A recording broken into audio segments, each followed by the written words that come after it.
Hey, what's going on, guys? I'm going to show you the top 5 ways to increase your CTR really fast. This is something that anyone can do in any niche. But first, let's roll that intro.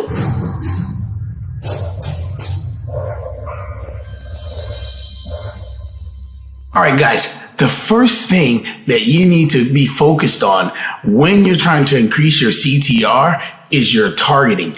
Don't be afraid to get granular. Don't be so vague in your targeting. If you are very vague in your targeting, it's going to be extremely difficult for Facebook to identify exactly who you want to see your advertisement and who is this for. I suggest creating a customer avatar.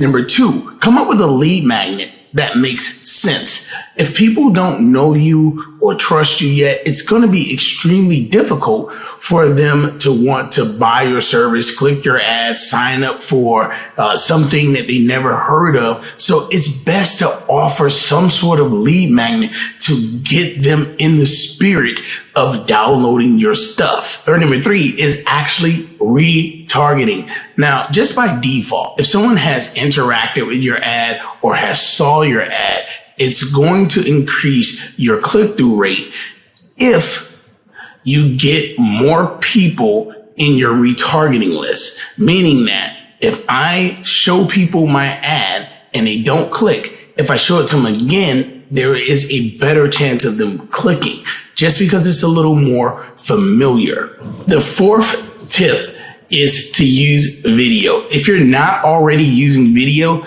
then you're completely asleep and missing out on the big train that is video.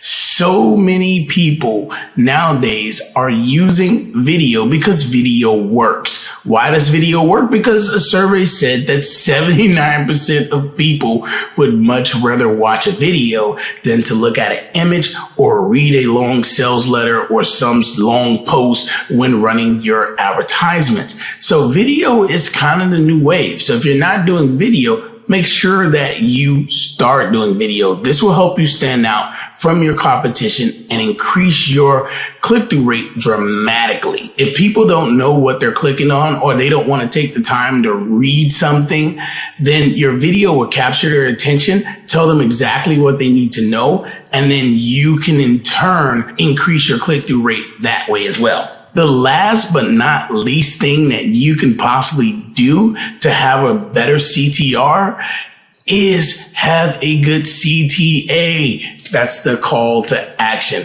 If your call to action isn't really right or relevant to your offer, or if it's not clear as to what you want them to do, this could dramatically increase your click-through rate because people need to know, hey, why am I clicking? Am I getting something for free? Am I buying something? Am I, watching a demo?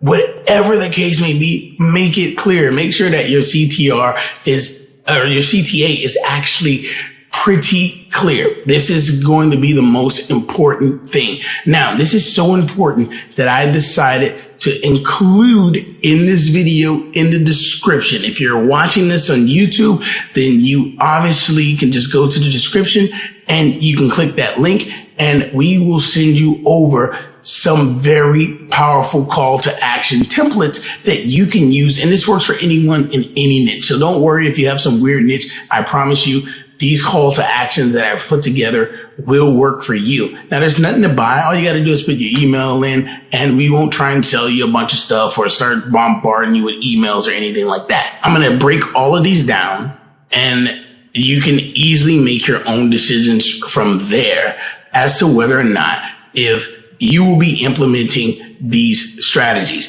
Now, when we talk about targeting, which was the first thing on the list of tips. Now, how do we get more granular? Well, there are 2 ways that you can run ads on Facebook. And I'm not going to get into how to do this because it's beyond the scope of this video, but I will tell you what to do. Okay, so there is a campaign budget optimization, which I use for scaling, and then there's an ad set level optimization. This is the one that we're going to be talking about now. If you take different ad sets, if you're not sure what ad sets are, I would suggest either YouTubing or checking out some other videos on my channel where I may be talking about the difference between ad sets, ads, and campaigns, and all of those other wonderful things. Now, what you have to do is you have to try and target just 1 to 2 or maybe even 3 targets at a time instead of putting a bunch of targets into Facebook. Now, the reason that this works so well when you do it granularly, because I can easily identify which one of my targets are working and which ones are not working. If I'm getting a low CTR, let's say for instance, if I'm selling makeup and I type in Sephora, which is a makeup company, or I type in Mary Kay or some other makeup company, and if I put them all in a list together, I don't know what's working and what's not working. So instantly, if I want to improve my CTR, I can just start breaking down my targeting to be more detailed. So I can tell Facebook, hey, well, look, just target Sephora and let's see how that audience does. Target, Mary Kay, and let's see how that audience does. Once you get very granular like that, it'd be easy to increase your CTR. So if you have too many targets, basically what's happening is we don't know what's working and we don't know what's not working.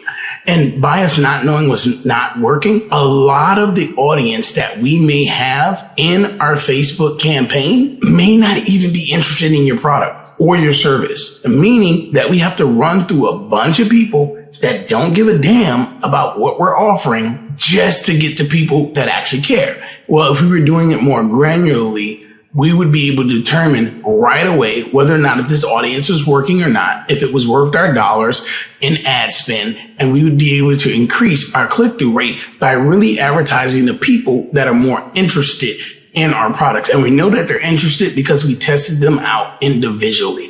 So I would say for targeting, make sure you try and test as little of an audience as possible so that you can know what's working. And then you can put all those audiences together once you know which ones work and once you know which ones don't. And you can put it on a campaign budget optimization. That's more for scaling, but we got to figure out what works first, okay? Now, lead magnets.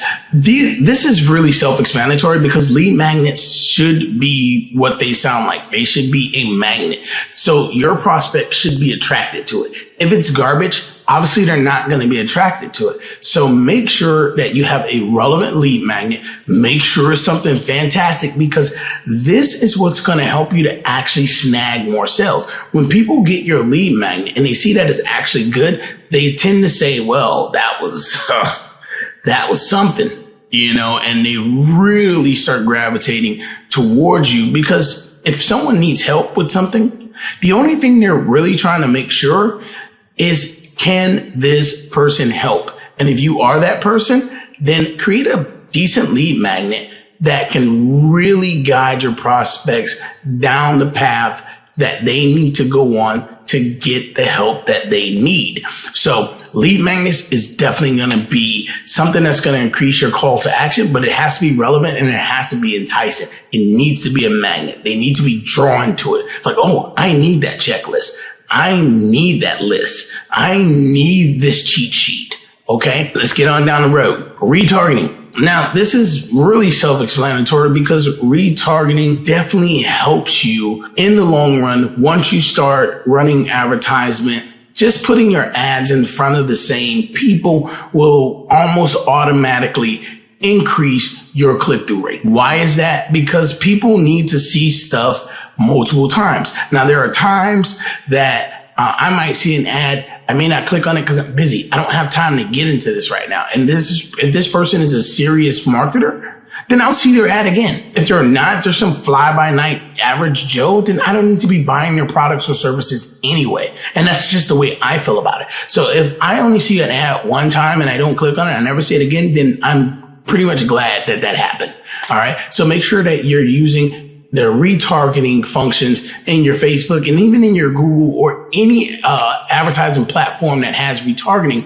Make sure you're utilizing that feature. Make sure you're building an audience of people that you can stay in front of constantly. Okay. Now, the next thing is going to be using video. There are a lot of methods of how to use video to make sales. There's sales videos. There's content videos. There are a ton of videos. There's YouTube videos. Like you might be watching this on YouTube or you may be listening to the podcast. Either way, it doesn't matter. Video is going to be one of the most powerful things that you can do. And videos are super easy to make.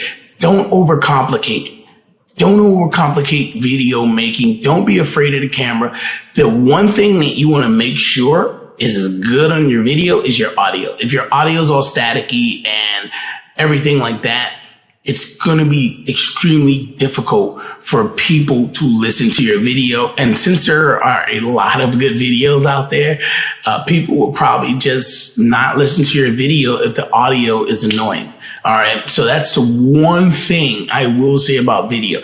Almost everything else is okay and acceptable except for bad audio. Bad lighting is okay unless you got a lot of demonstrations. If I'm trying to show you how our product works and my lighting's bad and people can't see it, then obviously that's not going to work. But for a video like I'm making right now, this, bad lighting wouldn't be the end of the world. It would make the video look crappy, but most people are, for the most part, listening to the video and they can still hear the audio. So if you're doing video, make sure your audio is correctly. And if you don't know how to make a video, just keep watching the channel. I'm sure I'll do a video on it if I haven't already. Okay. So the last thing, the cream of the crop is your call to action.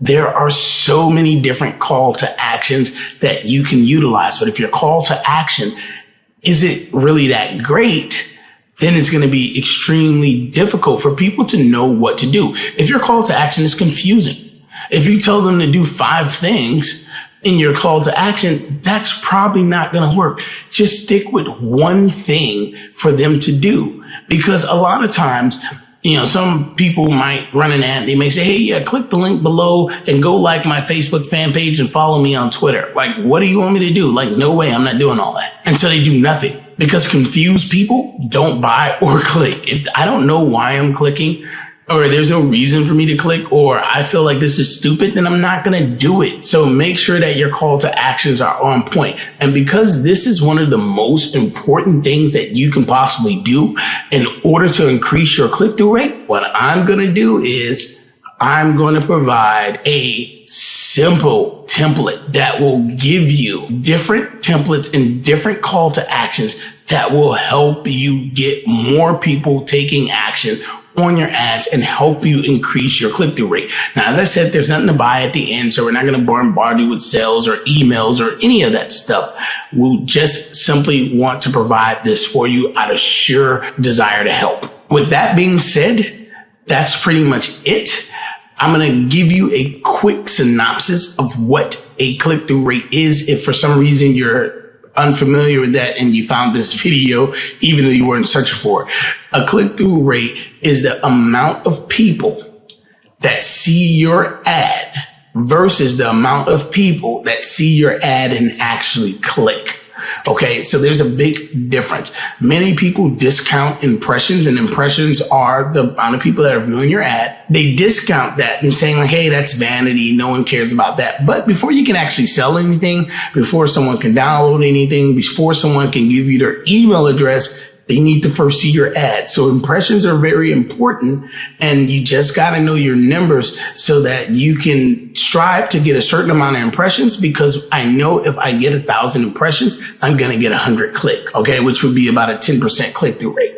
So improving your click-through rate is going to be super important, and I hope this video helped. Make sure you go to the show notes in the podcast to download that call to action templates, or go in the description in the YouTube video to download it. And if you're seeing this on Facebook or some other place, then just make sure that you go over to the podcast or my blog or anywhere you want. You can find this in so many different places. Okay, so just to do a really quick recap, 5 things, 5 tips that are going to improve your CTR, which is your click-through rate. 1 is get very detailed in your targeting. 2, have a really great lead magnet that people actually want. That's why it's called a magnet. They need to be attracted to it. 3, Make sure you utilize the retargeting function on the platform that you're using. This will instantly increase your CTR. 4, use video. 79% of people would much rather see a video than look at an image or read a long post. 5, make sure you have a really great call to action. Your call to action should be clear, and it's very important that it is, because it's one of the most important pieces to running successful advertisement. And don't forget, you can download a list of call to action and templates that are going to help you to increase your CTR. This has been Dude Named Rich. I hope this video was helpful. Love you guys. Peace.